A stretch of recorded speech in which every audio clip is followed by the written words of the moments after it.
Hi everyone! This week, courts ruled that Kesha does not need to be released from her current contract with Sony, which means in layman's terms that if she wants to produce music, she'll have to do it with a man who, in some form or another, has relentlessly abused her since high school, Dr. Luke. Because this story is so disturbing to me, I thought I would combine it with the most disturbing beauty trend of 2016.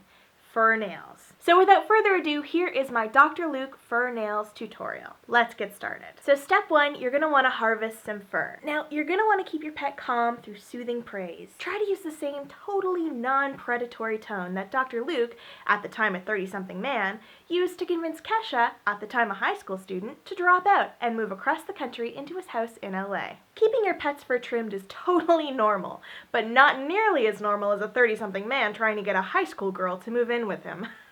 Next up, you're going to want to add a thick coat of glue to your nails. This is so the fur will stick, preferably for a long time. Kind of like how Dr. Luke tried to get Kesha to stick with him by getting her to sign a contract called by one industry professional as worse than the Backstreet Boys' contract with Lou Pearlman. When that didn't work, Luke decided to try some other moves from the great big book of heinous slime bags, including date rape, psychological harassment, and ominous open-ended threats. Because nothing says just a music producer trying to make an honest buck like telling someone you're going to destroy their entire family. Next up, you're going to add your fur, and I'm actually pretty lucky because Lucy naturally grows a fur that's really similar to a popular one right now in a shade called Don't Ask Questions. You're going to want to take a little fur and then pat it gently onto your nails while reciting the stupidest questions you can think of. Just try to prove that you have a fundamental misunderstanding of the psychology of abuse, but also try to be an empathy vampire with disdain for basically all of humanity. Here's a few to get you started. Why didn't you tell the police that your boss, who owns your creativity, your career, and your entire future, assaulted you? Oh, so your abuser threatened to ruin your family if you told someone? Come on.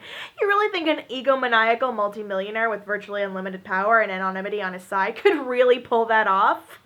Don't you think you're being kind of ungrateful? I mean, this man produced your albums, and all he asked for in return was to get paid for them, and also to be able to abuse you in any way that he wanted, whenever he wanted. I mean, that seems like a pretty fair trade to me, somehow. Once you've applied your fur, you're going to want to add a finishing glue called Trial by Twitter. The directions are really straightforward. Cover your nails in a healthy coat of glue while screaming, "Let the courts decide!" Because let's face it, freedom of speech and opinion only really matters when you invoke it to tell a rape joke. And we should also assume that Kesha is doing this for all of the awesome attention she's getting. I mean, what woman doesn't love being called a lying slut? While also getting to share intimate details of her emotionally traumatic, abusive mentor-mentee relationship with basically the entire fucking planet. I don't know about you guys, but that sounds like a goddamn dream. If you want your fur nails to cure a little bit faster, I'd recommend using a hairdryer.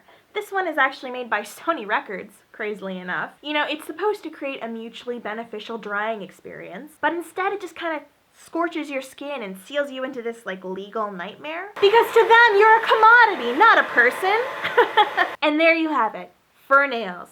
A messed up, horrible situation that most people on the planet completely misunderstand. And yet, it just keeps happening. It's deeply disturbing that Kesha experienced this abuse. But it's even more disturbing that we treat women who report abuse as criminals when they come forward with their story. It is our responsibility to stand with victims of abuse, to listen, to empathize, and to uplift them so that what happened here doesn't happen again. If you or someone you love needs help, I've included some links in the description box below for you to check out. That is all for now, guys. I will see you next week.